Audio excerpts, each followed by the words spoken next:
Hey guys, it's Kelly. Happy 8 days before Election Day. Over the next week, we would love to hear and play your stories of how you've become involved in this election cycle, or any stories you have about going to vote this time. You can leave those as voicemails on our voicemail line at 847-773-0324.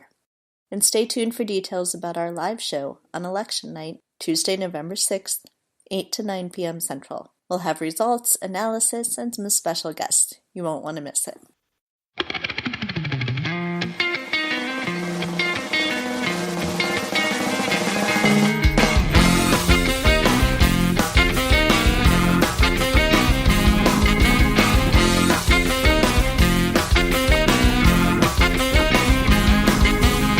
Are you listening?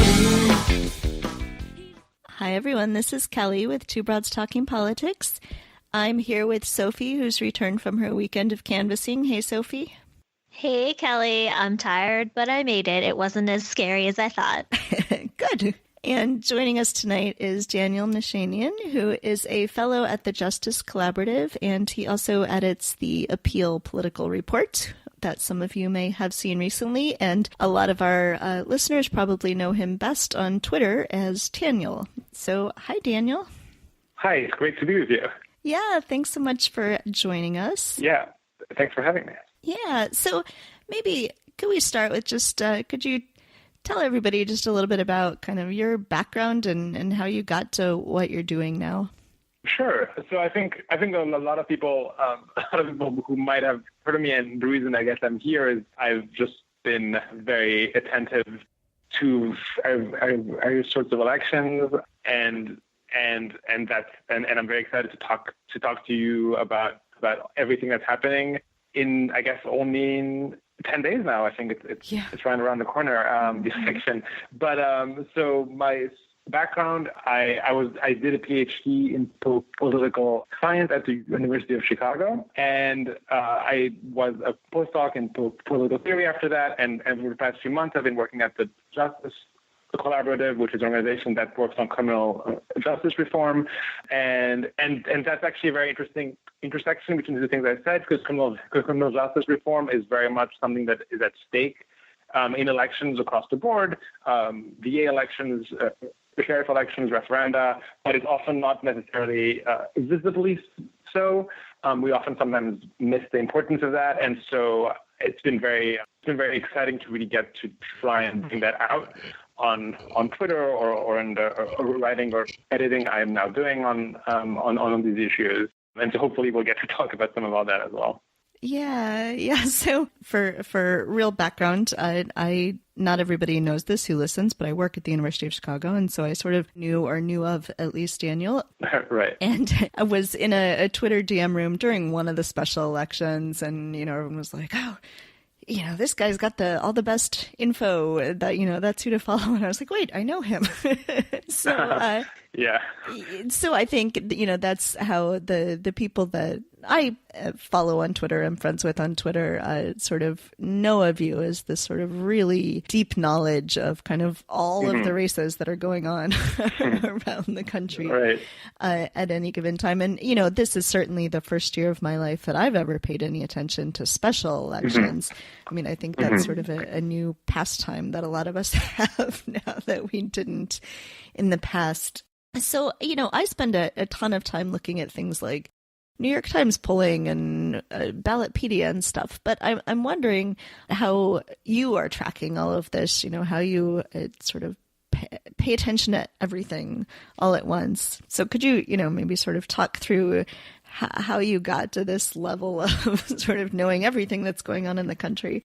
Yeah, I don't really know if I have a good answer other than it's the kind of thing that if you care kind of addictively, you end up amassing information kind of left and right.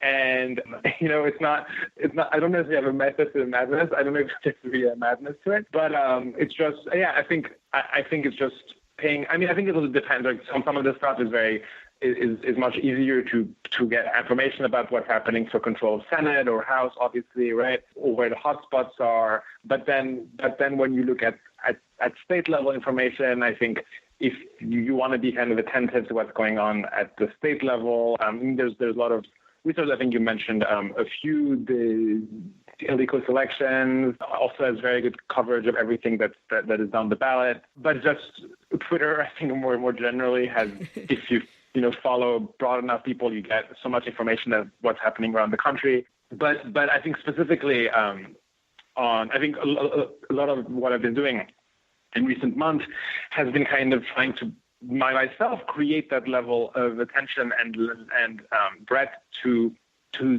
how we think about VA races and sheriff races, because that doesn't really exist there isn't really a clear set of resources to use to figure out what's interesting at that level of government, even though if you care about policing, criminal justice, that so much of the action is there. And so for that level, that's really taken. What's really frustrating is that it's often very hard to even find out on government sites exactly who's the DA where or who's running for what. So that actually takes a fair amount of research and extracting what the counties are and who's running and what positions they may or may not have and how visible or contested the election is.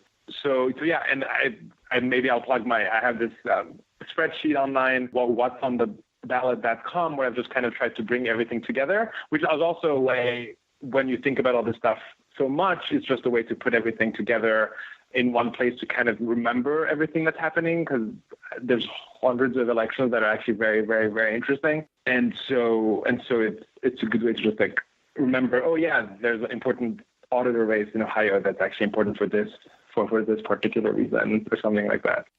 Yeah, we've got a spreadsheet of 151 races we're tracking, and it's just because we happen to have spoken to the people in those races. Right, which is a lot, yeah. And they may or may not be interesting for any other reason to anyone else, but they're interesting to us. But your spreadsheet has 407 things, I think, as of right now.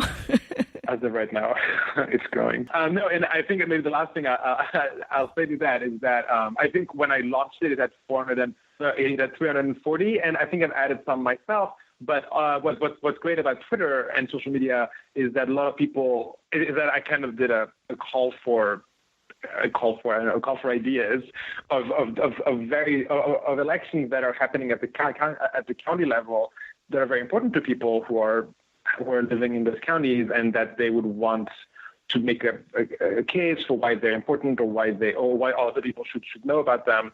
And often they are very important. Often people can flag a race for county clerk that for a very specific reason has been important for voting rights locally, or elections like that are hard to find even on Twitter or even looking at news, because you don't necessarily even know what you're looking for. So that's been a great resource as well. One of the things I've been sort of trying to figure out is how on election night we're going to look up just the 151 races that we're watching. And those are all races that more or less will all be posted on places like New York Times. Mm-hmm. There are a few that are kind of, down to city council level that may or may not be there. But a lot of this stuff, you're going to have to go searching for. Do you have a plan for election night? Yeah. Plan for election night. I think I'm not too worried about election night. I think things are not that hard to find on government. I think usually government websites can be bad about candidate lists or a lot of other or registration information or a lot of other information that should be much more transparent. But election results are not that hard to come about. I think what will be harder is kind of figuring out what's happening at the level of at a higher level, like especially for state senates and state houses, because usually everyone, the AP and New York Times are usually focused on calling the House and the Senate at the federal level, mm-hmm.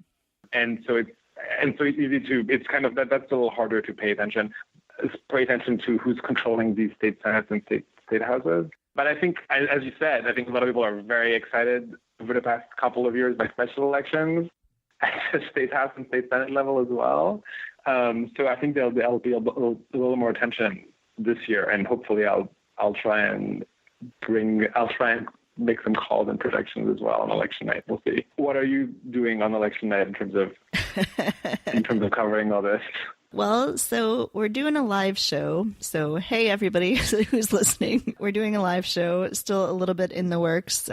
Sophie has a schedule all mapped out for us to start around 8 p.m. Central. And Sophie, you're going to drive down that afternoon, I think? Yeah, I'm going to leave work early and be there in time for us to all, eat something before we start, and then we'll get started. Yeah, so I'm not entirely sure. I'm thinking of maybe sort of crowdsourcing this Google spreadsheet of the races we're looking at and giving people a few states to focus on. Yeah, that'll be I don't think we're going to try to beat anybody to making calls or anything. Right. But yeah, I mean, and it's interesting, I think one of the things this whole experience, and Sophie, I'm sure you agree, is that we know so many of these candidates in kind of a personal way now that, there's the whole, of course, I care if Democrats take the House. I care about certain measures that are on ballots and things like that. But there are races that nobody else in the world might care about all that much or don't necessarily affect the balance of power somewhere or something, but that I care really deeply about because these people are now my friends, or I've followed their campaign so closely. And so I think that's a not wholly good thing in terms of how happy or upset we're going to be on election night, but it's a really interesting aspect of it now. And I feel like that's going to be true for a lot of people, that there are particular races where they've sort of given their all to it. They've been out canvassing and, for a year now, and that's going to be an interesting thing for us to sort of all process. And I think no matter what happens at any level, and no matter what you care about and who you're supporting, there will be things. There are so many things that are so important, not just Senate House, but there's referenda that could be so important and impactful that it's going to be hard to have one mood on election night, because there will be things that go better or worse than the big picture thing. I mean, I think even in 2016 or 2012, no matter what happened top of the ticket, there are always things done on ballot. I'm thinking of 2008, where it was, obviously it was the big symbolic, the huge Obama victory. But then there was also the year where Prop 8 passed in Prop 8 passed in California. I remember that election night because that call came kind of later in the night, or I think it was tight. I think when the election was called for Obama, Prop 8 was still tight, and then that was kind of hard to, the mood kind of swings back and forth, because that was a big deal. The gay marriage amendment in California, which banned gay marriage for 2 years. Well, so maybe that's a place then to start sort of thinking through this election is sort of, I've been thinking about this timeline thing that, from the time that some of the early East Coast races start to get called to, California races sometimes take a week or two to call, right. And that may very well be the case in some of the House seats, for instance, in California, and Mississippi very well one of the Senate seats might go several weeks later. So, maybe we can sort of get down to the nitty gritty of things that are interesting to look at. But how would you sort of make sense of election night in terms of what are the early indicators you think we might have about kind of how the night is going to go? Yeah, great question. So the first states that close are Indiana and Kentucky, which close, I believe, at 6 p.m., which start closing at 6 p.m. Eastern time, which is very early, and that's a whole other conversation as to why it would be so early, because a lot of people who are coming back from work might not be able to work to vote after work, right? But it does so that is the bad part. The good thing is that it gives you an early indicator of what's going on, because Indiana obviously has a very important Senate race. When incumbent Democrat is trying to win a second term, and we should get results or indication of how that's going within an hour and a half of the polls closing. So that and since that's one of the most important Senate races, I think we'll have a sense of where that's going. Similarly, Kentucky has a very important House race, Kentucky 6th district, where we may also get results fairly quickly. And then the other thing that will come is Florida is very quick at counting nowadays. So I think polls start closing at 7 there, Eastern time for most of the state. And most of the state just dumps its early voting total, which are already so many ballots within 20 minutes, and then more comes slowly. So I think and so much is happening in Florida, I think, as we all know. Mm-hmm. So I would say those are going to be the early indicators. But then you're right, it's going to take weeks for California, possibly Washington, and all the mail states. Mm-hmm. That's what a lot by absentee. Yeah, and so those largely won't matter a whole lot for Senate. Oregon governorship, I guess, could be a little bit up in the air, but there are a lot of House seats on the West Coast this year that are could go either way. Yeah, the Orange County alone in California has so many House seats. It's very easy to, and they're all kind of part of the path to the majority that kind of maybe the easiest path to the Democratic majority in the House. Mm-hmm. It's very possible that it does come down to Orange County, and even if Democrats are winning there, it might not be clear for a few days because so many ballots are counted after election night. So I would not necessarily. I think if Democrats are having a good night, it won't come down to Orange County. But if things are tight, I think people might have to wait a few days. Mm-hmm. That's going to be terrible. Yeah. Democrats, go have a good night and don't leave it all to Orange County. Please. Or Washington State, where things could take a while to count too. Right. On the criminal justice side of things, take us through some of the stuff that isn't as much to the top of mind for a lot of people, the things that are really important to be watching. Yeah, I mean, I think there's a reason why people should watch criminal. I mean, I think for anyone who cares about criminal justice reform and mass incarceration issues and immigration policy as well, which is often a question of law enforcement of law enforcement. There's so much that's happening. I think there's been a lot of conversation, obviously, since Black Lives Matters emerged, and then more recently on the immigration front, right? Since Trump's election, there's been much more protest and attention to immigration policy, but so many of the practices that are influencing these issues are being decided at the county level by officials like DAs and sheriffs, which and for in elections that are therefore very important, but they're really under the radar, do not get as much coverage, as much attention, as much money, but that are very much important for the kind of reasons that people care about winning the House or the Senate as well, for immigration, for instance. And I think that's really and so that is really the case for looking at some of these DA and sheriff elections as well. Another point as well is that often DAs end up running for other offices, for governor, for Senate, for House. So it's also like the pipeline to higher office also goes through these lower offices, which is also another reason, right? Even if you don't care about any of the other issues I said, paying attention to who's winning these lower offices is very important for who ends up in the presidency or the governorship. Mm-hmm. Yeah, we talked earlier last week, I guess, with some attorney general candidates, and we've talked to some secretary of state candidates in states as well. And it's kind of been surprising to me looking through things, even in states that I think of as, Democratic states or purple states, how many of them have Republican secretary of state or attorney general right now. That's something that clearly Republicans have been focusing on and Democrats have not been prior to now.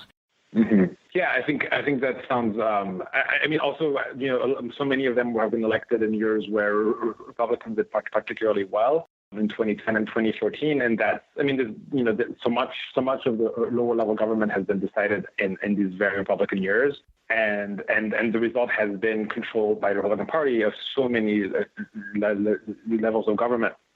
And attorney generals and secretaries of state, obviously, as everyone who listens to this knows, matter a great deal, right? And 2018 could change the tide, and we will see for voting rights, for instance, right? Who wins some of these secretaries of state elections in places like Ohio or Georgia, could have a big impact on the field for voting rights of the next few years. Mm-hmm. Or Alabama. I'm still hoping that Heather Milam pulls it out in Alabama and wins Secretary of State. Yeah, I think the Secretary of State of Alabama blocks me on Twitter because I once tweeted a few things that were implying that his office was not doing a great job protecting voting rights, and he did not enjoy that. But I think he does that to a lot of people. Yeah. I think that gives you a sense of what's happening in the office down there. I tried to get blocked by the Alabama Secretary of State last weekend, but he didn't take the bait.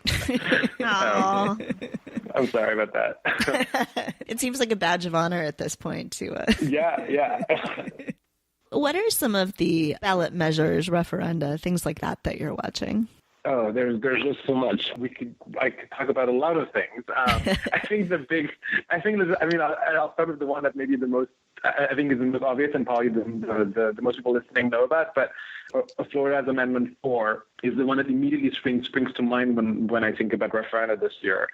Amendment 4 is the amendment that would enfranchise 1.5 million Floridians, because Florida has very strict rules in terms of who can, for people who have lost their voting rights because of a felony conviction. It doesn't really have any real process by which people can ever regain their right, and as a result, 1.7 million people are currently strictly right to vote in Florida, and Amendment 4 would really change that system, and therefore would have a huge impact on voting rights, on the state, on the state of democracy, and the biggest swing state in the country. So I think that's at the top of the list in terms of impact. But there's a lot of other voting rights things. Automatic voter registration is gonna come up in Michigan and Nevada. Those are also two swing states. There's been a wave of states have passed bills that have legalized automatic voter registration just over the past 3 years. But it would be very important to start passing AVR, automatic voter registration, in states that have been governed by Republicans and where it's been a little more hard to get things like that passed. In fact, I'll just flag that the ballot that has AVR in Michigan also has the same-day voter. It also has the same-day voter registration, and it makes it easier to vote by mail. So it's just like this one initiative has so much in it that's kind of been packed in. So that's also very important just on the voting rights alone. Is anyone polling those kinds of questions? I see a ton of polling for candidates, but not so much on the other things, but I may just not know where to look. Yeah, there have been polls of everything I just mentioned. Usually voting rights initiatives poll very well, and they usually pass or have passed in recent years, which also shows that there's something going wrong when those things are not being passed at all by the state governments, right? But for instance, to Florida, there was just a new poll of Amendment 4 today, by the New York Times, which has it up 60% to 31%, which is a huge lead. The catch is that it needs 60% to pass. So it has a huge lead, but it's still on the cusp. So we will see. The Michigan thing I mentioned leads by 40 percentage points in polls. But so that's like both huge, but also not that surprising, because that's what has happened in recent years whenever something kind of similar has passed. So that's like also makes the case for any states that have initiative systems. These are spaces, especially in states that are governed by a Republican Party that doesn't really want these reforms. The initiative system is a great opportunity to get some of this stuff on the ballot. We're having a similar thing happen in Wisconsin, which is interesting because in Wisconsin, we have no mechanism for voters to get issues on the ballot. Only the legislature can put issues on the ballot. So what's actually ended up happening is like 15 counties have put their own countywide informational referendums on about medical marijuana or the decriminalization of marijuana.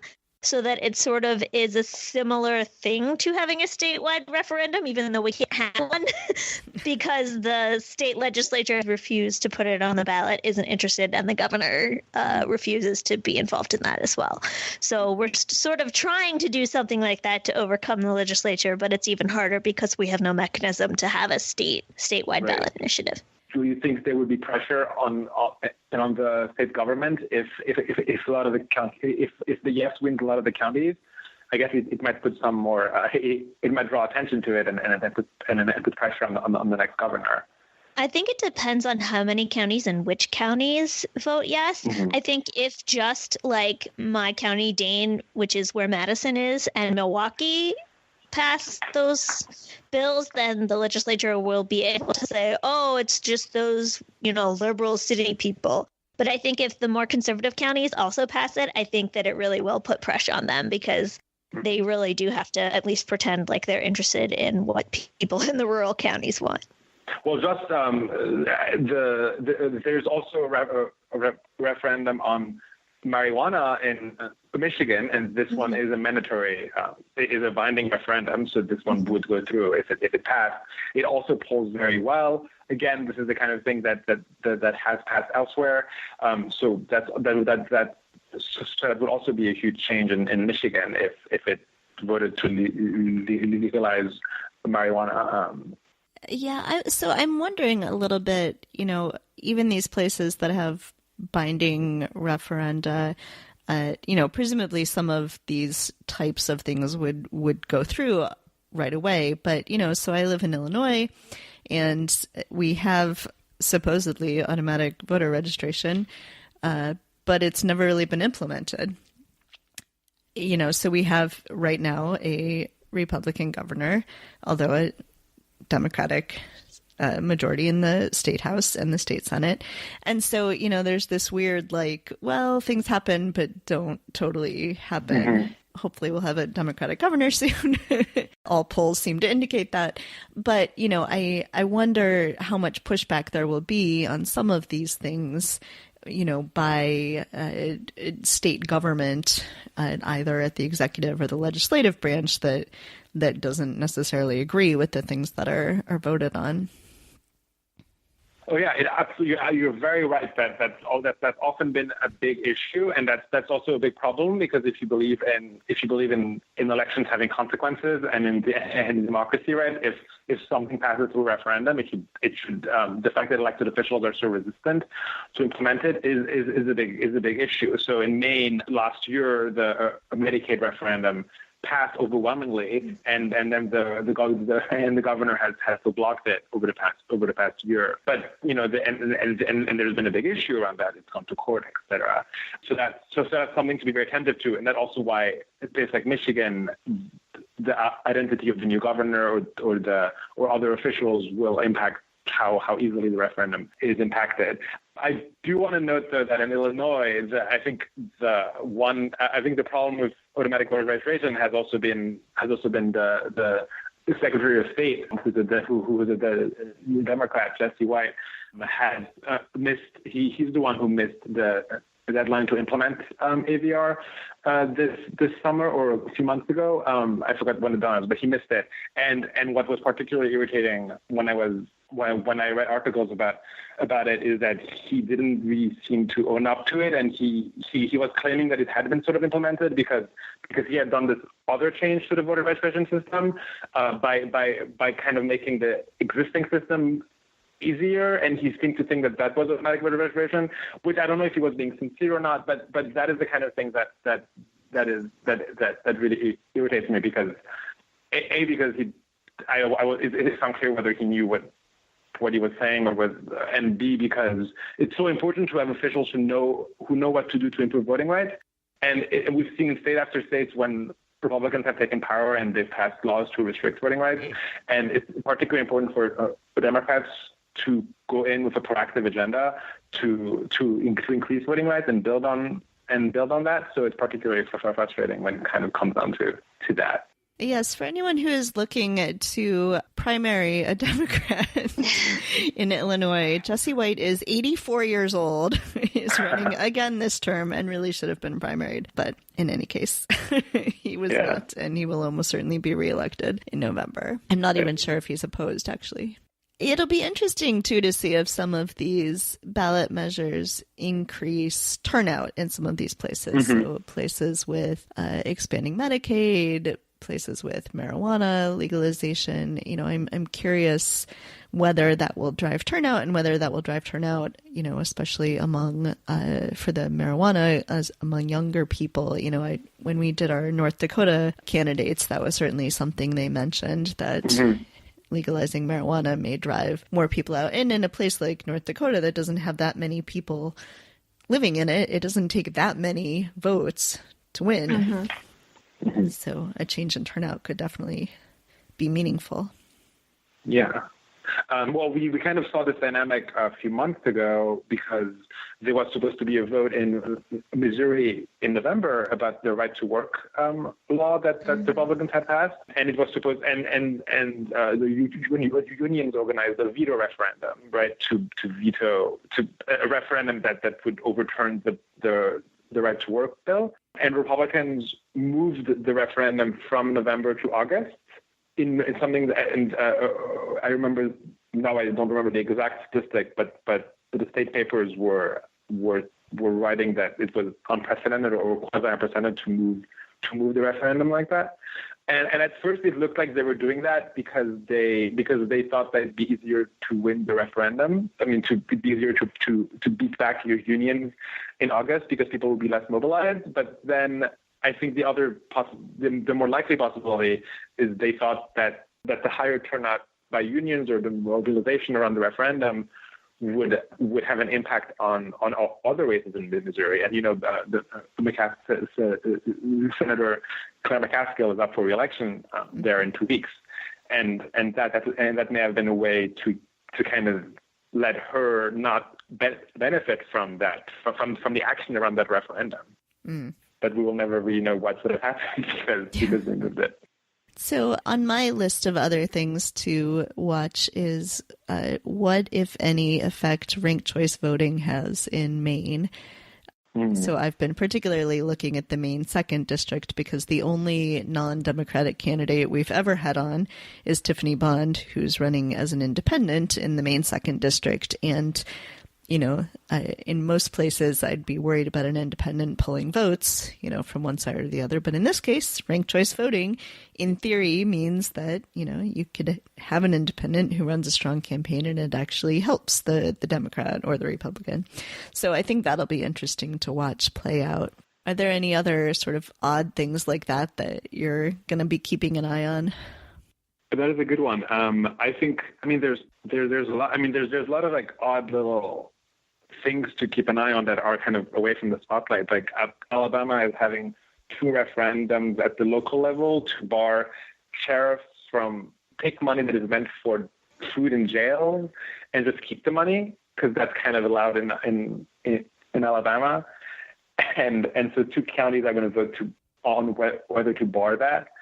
So that's kind of a small thing to keep an eye on election night. Yeah, one of the other races that I've been just totally perplexed by in general is the Alaska governor race. So last time around, there was an independent running and a Democrat and a Republican, and then the Democrat withdrew his campaign. I forget the term they used for it. And he ran as the lieutenant governor for the independent, and the independent won, and he was the only independent governor in the country. This time around, the independent is the one who has stopped his campaign, although he's not then jumping onto the ballot with the Democrat. But essentially, as far as I can tell, he figured that he was too far down and he's going to help the Democrat by leaving the race. And it's just been like, I've never seen things like this in any other state, and it's very odd. The one other state I can think of where that keeps happening is Kansas, because a few years ago the Democrat, I think the same year as the Alaska governor's race you just mentioned, The same thing happened in Kansas, where the Democrat running for Senate dropped out in September to let an independent, Greg Orman, try and win the Senate seat against the Republican incumbent. That didn't work out, unlike Alaska. But then Orman is back right now, and he's running as an independent again, except it didn't work out like Alaska this time because it's still a three-way race in Kansas between the Democrat, Greg Orman, the independent, and Chris Kobach, the Republican, who's famous for his opposition to voting rights in many ways. And so that is a race where ranked choice voting could lead to a different result, right? Because it's very unclear what is going to happen with all these candidates and where the support is going to come from. Yeah, I've been hearing a lot of Democrats in Kansas very upset with Orman and wishing that he would drop out of that race. And of course, we have interviewed Laura Kelly, so I am personally a big fan of Laura Kelly, the Democrat, in that race. But I think that's going to be a super close one. And Chris Kobach is the Secretary of State in Kansas right now and will likely not step down, recuse himself in the vote. Yeah. Well, what's also interesting is that a number of former Republican governors have endorsed Laura Kelly in that race. Mm-hmm. And that's interesting, because the fact that former Republican governors endorsing, now I forget just who and how many, but the number of them endorsing Laura Kelly is interesting in and of itself. But it's especially interesting because there's an independent in the race, right? So if they, part of what's happening is that Chris Kobach is someone whose positions seem too extreme to these Republicans, and so you would expect an easier step for them to take would be to go to the independent and be like, oh, we don't want Kobach, we'll just take one step instead of two. But so it's been interesting to see that there's been so much support going to Laura Kelly in that election from the Republican side. Yes, I believe Sam Brownback is the only former governor who has not endorsed her, and I don't expect that he will. No, I don't think so. She doesn't speak very highly of Sam Brownback. Does anybody? Chris Kobach probably does. Oh, that's true. I actually remember seeing Chris Kobach was trying to run to Brownback's right through the primary, which I didn't know was possible. I didn't know there was room to Sam Brownback's right, but Chris Kobach was somehow doing that. So in the little sliver of space to his right. Right. So we have in our 151 candidates that we've spoken to so far, we've spoken to a lot of state legislative candidates as well. And I get the impression from a lot of them that they don't get as much attention, that people aren't thinking as much about state legislatures, but that has been a really important path the Republicans have used to try to pass a lot of the things they want to be passing in states, and especially with the census coming up and redistricting in places where that's done by the state legislature. So what are the states where either Democrats can get full control, or, Republicans can, or, things can be shifted a little bit that you're especially watching? Yeah. So, there's a lot could change at the state government, in part because if there is a wave, or when there's a wave, it tends to kind of submerge when you go down the ballot and maybe there's been less attention by the defending party, or less money poured in, things can just change even quicker than at the federal level. And so and that is what happened to Republicans in 2010, and that set them up at the beginning of the decade to redraw the maps, right? To redraw the maps for the rest of the decade at the congressional level, which has really helped them keep the majorities. But I think there's a lot of states where Democrats could gain a full control of the state government in a couple of weeks. So Colorado, Maine, New York, Illinois come to mind the most immediately. Maybe the easiest would be Illinois, because all that would need to change is the governor, and it definitely looks like that's one is flipping. But then there's also other places, like in Florida. It's unlikely that Democrats will have full control of government, but Republicans have had full control of government, or near full control, for so long. Democrats haven't had a majority in either chamber in Florida for more than 20 years, which is striking because it is a swing state. You would expect Democrats to have had some share of power at times, but they just have really been locked out of power. And so if the governorship switches, or if there's the Florida Senate looks like perhaps it could flip, it would really change the balance of power and therefore like the landscape of possible change or policy, right? And at the state level there, and we've had New Jersey and Washington State flip to full control for Democrats over the past year, and so I think for 2018 could see more of that. Yeah, I definitely think that in Ohio, I think it's very likely that the Democrats could break the GOP supermajority in either the Senate or the House. They're just the Democrats in Ohio are just running so many strong candidates in every district. And, I don't know if it'll be enough for Democrats to get control. I think that would be, sort of a big ask, but at least break the supermajority seems very possible. Mm-hmm. And that would also matter in North Carolina, where Republicans have had a veto-proof majority for a while, and using maps that courts have found to be unconstitutional many times, but somehow they are still in place, and they've just been passing bill after bill that affect voting rights specifically, and that the governor has vetoed, and they've overturned the veto, and there is a strong chance that Democrats break the supermajority in either or both chambers, which would really change the state of governance in North Carolina specifically, because it keeps breaking news from North Carolina every month about the latest that's going on there. All right. Well, I think it sounds like we're all going to have a really long night on election night. Definitely. We're going to be on Twitter all night. And we'll be, like I said, we'll be doing our live show, which is currently scheduled from 8 to 9-ish, but don't be surprised if I start yapping at you earlier. And don't be surprised if we keep going longer, depending on whether our kids all fall asleep. But I think it's going to be really interesting, and I think your spreadsheet's really great. It's super helpful to sort of see that stuff all in one place, what could be really interesting stuff. So are you going to be updating it on election night? Yes, that is the plan. So we'll see how that goes. No, I think some of it shouldn't be too difficult, but I think I'm excited to try and update it on election night as much as possible. Okay.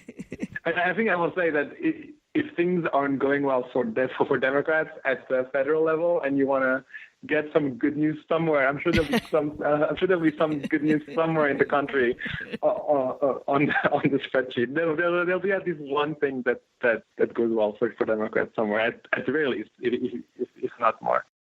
There has to be at least one of our candidates who ends up making it through. It was a lot easier in the primaries when a lot of our candidates at the state legislature level were unopposed in the primary, and we could just be like, yes, they won. But hopefully things will at least be going well for Democrats in the House, or Sophie and I might be in a vodka stupor somewhere. Well, that'll be an entertaining show then anyway, right? That's true. It sounds very entertaining. Yes, I hopefully won't be having flashbacks to election night 2016.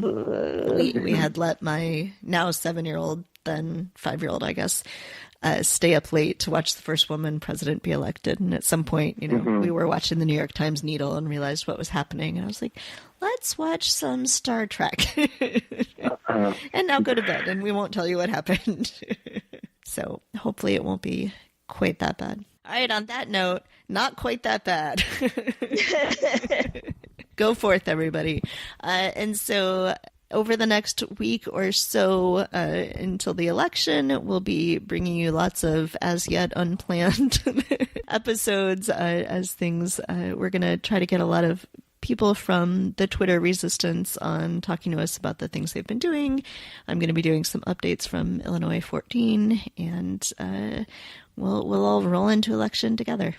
And we'll be asking listeners to call in and tell us a little bit about their experience voting and getting out to vote for our live show. So stay tuned for that. All right. And thank you so much, Daniel, for joining us. It's been really fun to talk to you, and I'm sure we'll be watching your Twitter feed very closely. Thank you so much for having me. It's been a great conversation. All right. Thank you. Thanks for listening to Two Broads Talking Politics. Our theme song is called Are You Listening? Off of the album Elephant Shaped Trees by the band Immunuri, and we're using it with permission of the band. Our logo and other original artwork is by Matthew Weflin and was created for use by this podcast.